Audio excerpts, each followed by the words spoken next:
N95 mask पर हमने आपको पूरा डिटेल में डेमोन्स्ट्रेशन करते हुए ये समझाया कि कौन सा मास्क पहनना चाहिए, कैसे मास्क उतारना चाहिए, उसको कैसे डिस्कार्ड करना चाहिए।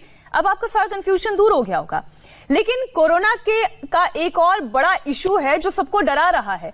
दिल्ली में एक सीरो सर्वे किया गया है जिससे ये पता चलता है कि दिल्ली में हर चौथा आदमी कोरोना के संपर्क में आया है। इसको ऐसे कहा जा सकता है कि दिल्ली की करीब 23% आबादी पर कोरोना ने अटैक किया है।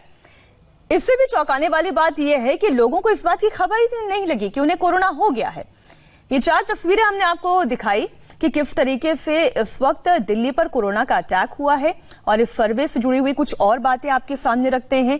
ज्यादातर लोग बिना लक्षण वाले हैं, यानी एसिम्प्टोमेटिक हैं, और मजबूत इम्यून सिस्टम की वजह से वो खुद ब खुद ठीक हो गए। अब दिल्ली में करीब 46 लाख लोगों में एंटीबॉडी डेवलप हो चुकी है।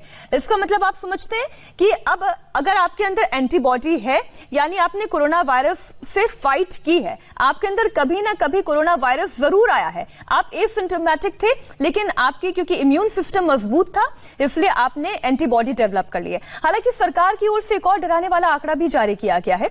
सीरो सर्वे के मुताबिक दिल्ली में करीब 77% लोग रिस्क जोन में हैं और कभी भी कोरोना की चपेट में आ सकते हैं। ऐसे में यह समझना बहुत जरूरी है दिल्ली के लिए सिचुएशन कितनी अलार्मिंग है और अब दिल्ली वालों में कोरोना का स्प्रेड कहां तक पहुंचा है। इस सर्वे की पूरी डिटेल हमने आपके सामने रखी कि 77% ऐसे लोग हैं दिल्ली में रहने वाले जो सीधे सीधे रिस्क जोन में आ रहे हैं। दिल्ली के सभी 11 जिलों को कवर किया गया जहां पर यह सर्वे किया गया। वो तथ्य हमने आपके सामने रखे। कुछ चुनिंदा लोगों के ब्लड के सैंपल लिए गए, Indian council for medical research के मानक के हिसाब से टेस्ट किए गए और मानकों के मुताबिक एंटीबॉडी टेस्ट किया गया। तो हमारे साथ हमारे मेहमान जुड़े हुए हैं। डॉक्टर रवि मलिक हैं, डॉक्टर एम वली हैं, डॉक्टर हर्ष महाजन के अलावा हमारे साथ डॉक्टर राकेश जी भी जुड़ गए हैं। डॉक्टर राकेश जी, सबसे पहले आप ये समझाएं कि एंटीबॉडी डेवलप करने का मतलब क्या है, और साथ ही साथ अब ये जो कहा जा रहा है कि 77% पॉपुलेशन ऐसी है जो डायरेक्ट रिस्क जोन में है, ये कितना डेंजरस है? देखिए, गिलास आधा है, गिलास पूरा भरा है, ये देखने वाले का नजरिया है। आप इसे नेगेटिवली सोच सकते हैं, गिलास तो आधा खाली है, और जो पॉजिटिव सोचेंगे वो कहेंगे गिलास तो आधा भरा हुआ है और भी भर सकता है। तो ये मेरे और आपके नजरिए में फर्क होगा और इसको उस तरीके से ही देखना है। कोई भी पेंडेमिक, चाहे वो कोविड का पेंडेमिक है, इसके बारे में हम लोग को कोई जानकारी नहीं थी पहले, ना हम लोग तैयार थे। लेकिन जिस बहादुरी से, जिस अच्छी प्रशासनिक व्यवस्था के अंतर्गत भारत सरकार ने, राज्य की सरकार ने, जिले की सरकारों ने, जिले के डॉक्टर्स ने, नर्स ने कंधे से कंधा मिलके इस अनहोनी को लड़ाई की है, उसको जीता है, तो वो बहुत संतोषजनक बात है। और ये बात जो आप कह रही हैं कि क्या ऐसे डरे, नहीं, ऐसी डरने वाली बात नहीं है। बीमारी की हम इज्जत करें, लेकिन उससे भय ना खाएं, उसका हम डट के मुकाबला करें, उसको ना होने दें। यही पॉलिसी, यही प्रशासनिक व्यवस्था भारत सरकार में शिखरतम स्तर से आई और जिसे कि भारत सरकार के न्यूनतम स्तर पर भी लड़ाई की गई।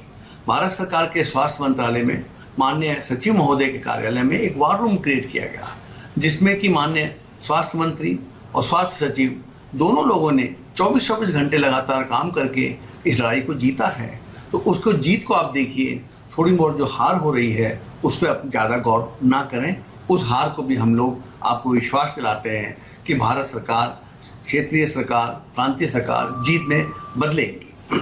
डॉक्टर कितने सीरोलॉजिकल सर्वे की बात आपने कही, जी। जब भी कोई इन्फेक्शन होता है, चाहे वो ट्यूबरकुलोसिस का इन्फेक्शन हो, चाहे टाइफाइड हो, या कोई भी इन्फेक्शन हो, या कोविड-19 का इन्फेक्शन हुआ हो, तो 1 से 2 हफ्ते के अंदर अंदर उस व्यक्ति विशेष में एक सेल्फ डिफेंस बॉडी क्रिएट करती है।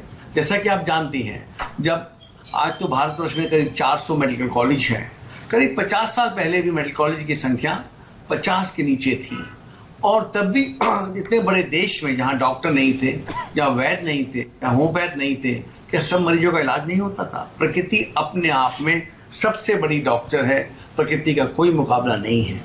उसी प्रकार से जो हम लोग वर्जिश करते हैं, व्यायाम करते हैं, अच्छा खाना खाते हैं, गर्म खाना खाते हैं, वो क्या है, वो हमारी बॉडी की खुद के डिफेंस को, अपनी इम्यूनिटी को डेवलप करने का माध्यम है। और वो इम्यूनिटी इतनी अच्छी हो गई है कि वो जो वायरस आया उससे खुद ही लड़ने में सक्षम है, उसको परास्त करने में खुद ही सक्षम थी।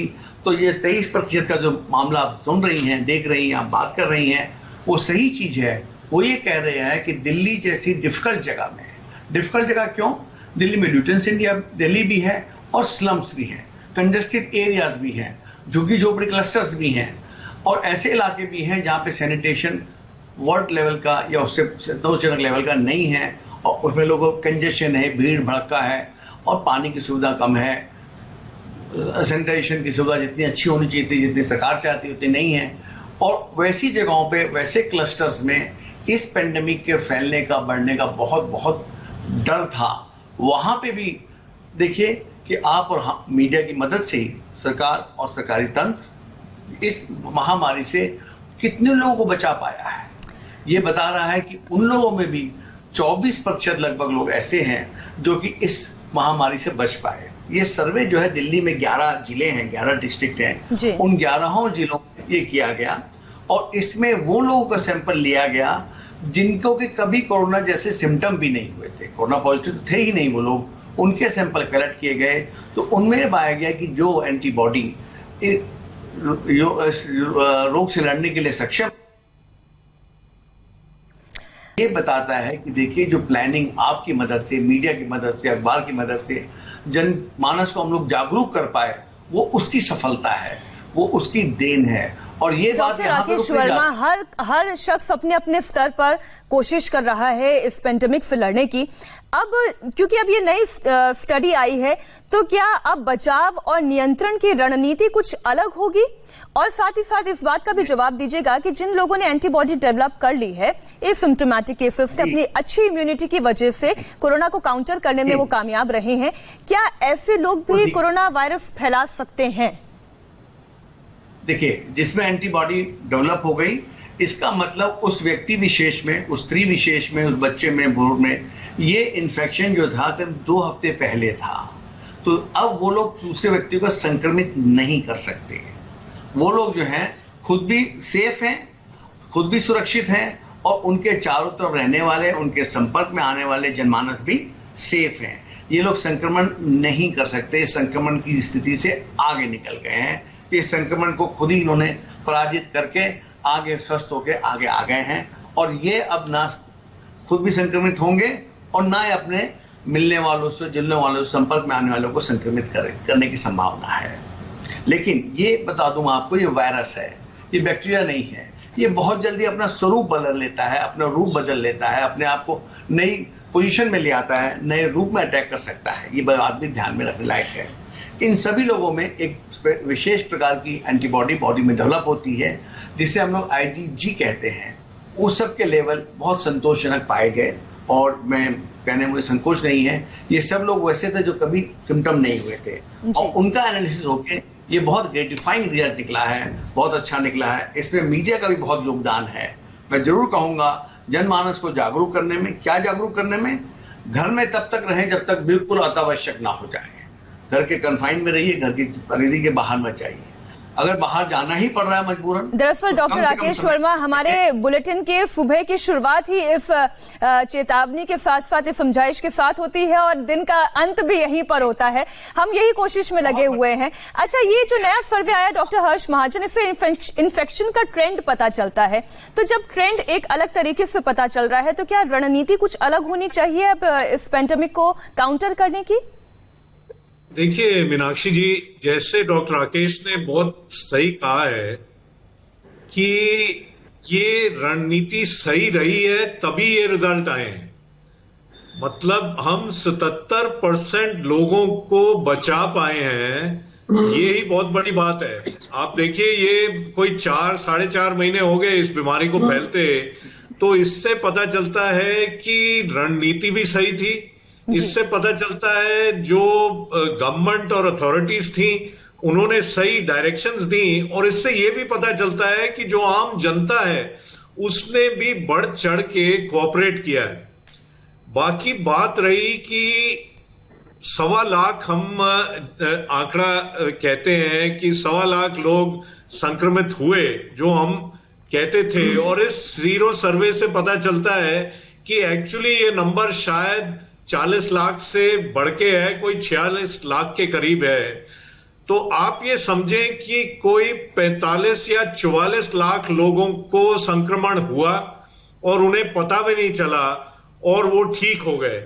तो इससे रणनीति में थोड़ा अंतर तो आएगा। एक तो ये कि हमें पता चला है कि जो एसिम्प्टोमेटिक केस हैं वो कोई 30-35 गुना है एज कंपेयर्ड टू सिम्प्टोमेटिक, जिनको कि खांसी, जुकाम, बुखार वो सब हुआ, और उससे 30-35 गुना अधिक संक्रमित लोग ऐसे हैं जिन्हें किसी तरह की तकलीफ ही नहीं हुई, जिन्हें खुद को भी पता नहीं चला कि उन्हें इन्फेक्शन है। तो थोड़ा सा हमें मॉडिफाई करनी पड़ेगी अपनी सोच कि इतना एक गुना है। पहले हम सोचते थे शायद 5-6 गुना लोग हैं जो एसिम्प्टोमेटिक होंगे। इस सीरो सर्वे आप बहुत अच्छी तरीके से इस बात को और इलैबोरेट करके समझा रहे हैं डॉक्टर रवि मलिक। तो इसका मतलब तो ये हुआ कि हम ये मानकर ही चले कि अगर हम दिल्ली में रह रहे हैं तो हमारे जानने वालों में से 10 में से कम 2 व्यक्ति तो या तो एसिम्प्टोमेटिक हैं या फिर इसको बीट ऑलरेडी कर चुके हैं या उस प्रोसेस में है, या इसे और थोड़ा सैंपल साइज छोटा कर लूं, 5 में से 1 व्यक्ति।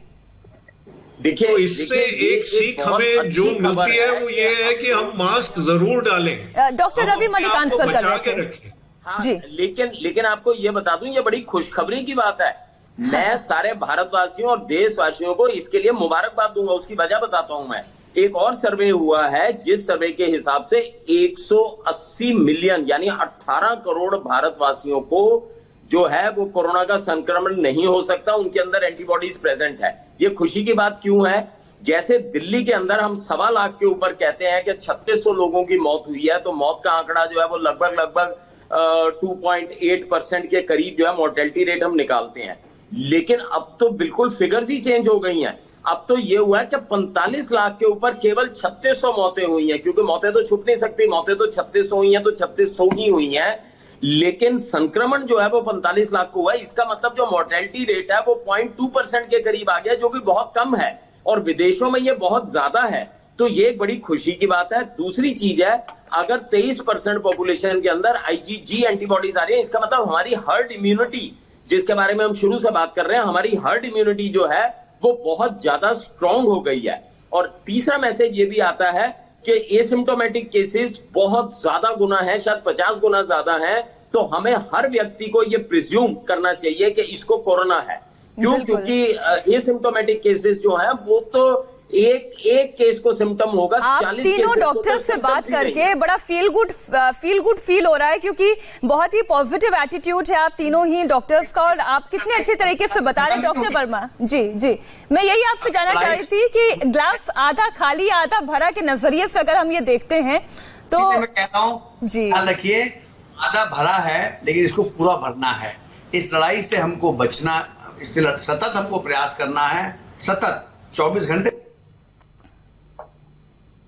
और इसको डिफीट करना है, इसको पराजित करना है, ताकि हमारे देश की जो पॉपुलेशन है 130 करोड़ पॉपुलेशन है, जिसमें कि अधिकांश लोग गांव में रहते हैं, कस्बों में रह रहे हैं, छोटे छोटे शहरों में रह रहे हैं, जहां medical education, medical treatment, medical diagnostic उस लेवल पे भी नहीं पहुंचे जिस पे भारत सरकार और आप और मैं चाहेंगे। तो हमको अभी सतत प्रयास करना है। इंफॉर्मेशन का डिसिमेशन होना बहुत जरूरी है, और ये बात बताना बहुत जरूरी है कि इसमें बीमारी का इलाज जो है वो बचाव है। इस बीमारी का इलाज बचाव है, और उस बचाव को हमें बिल्कुल ढीला नहीं करना है, उसे बिल्कुल ओवरलुक नहीं करना है, उस पर कभी ये नहीं सोचना है कि हमने फतेह पा लिया। अभी लड़ाई बहुत दिन तक चलनी है, ये लड़ाई लंबी है। इस लड़ाई को लगातार लड़ने के लिए आपको अपना पॉजिटिव एटीट्यूड रखना जरूरी है। हर देशवासी को सोचना है कि ये लड़ाई सरकार को नहीं लड़नी है, ये लड़ाई मैं अपने लिए लड़ रहा हूं, अपने परिवार के लिए लड़ रहा हूं, अपने कुटुंब के लिए लड़ रहा हूं, अपने मोहल्ले के लिए लड़ रहा हूं। बहुत सीधी सी बात है डॉक्टर वर्मा कि प्रांत से बढ़ के देश लड़ाई हो पाएगी, और इसमें सरकार का और हेल्थ कर्मियों का पूरा सहयोग करें, उनके मार्गदर्शन को माने, उनकी दी हुई एहतियातों को, उनकी प्रिकॉशंस को समझें, उनका मंतव्य समझें, मास्क पहनने का मंतव्य समझिए, हाथ धोने का मंतव्य समझिए, एक सोशल बहुत सीधी सी बात है doctor Verma, doctor Malik, doctor Mahajan की हम लोगों को ये समझने की जरूरत है कि ये बीमारी पहली बात तो अभी गई नहीं है, ये लड़ाई लंबी चलेगी। दूसरी बात, सरकार व्यवस्था आपके लिए बना सकती है लेकिन प्रोटोकॉल का पालन तो करना आपके हाथ में है। इसलिए सुबह उठने के साथ साथ पहली थॉट आप ये रखें कि आपको अपनी सुरक्षा के साथ साथ पूरे समाज की सुरक्षा का ख्याल रखना है और रात को सोने से पहले भी ये ध्यान रखें कि कोरोना अभी गया नहीं है, सतर्क रहना है। बहुत बहुत धन्यवाद आप तीनों डॉक्टर्स का हमारे साथ जुड़ने के लिए, इतने अच्छे तरीके से इस पूरे मैटर को समझाने के लिए। सीरो सर्वे एक एक डिटेल डॉक्टर्स ने समझाया। अभी वक्त एक छोटे से ब्रेक का है, ब्रेक के बाद कुछ राजनीतिक खबरें, आपको राजस्थान के सियासी रण का अपडेट दिखाएंगे ब्रेक के बाद।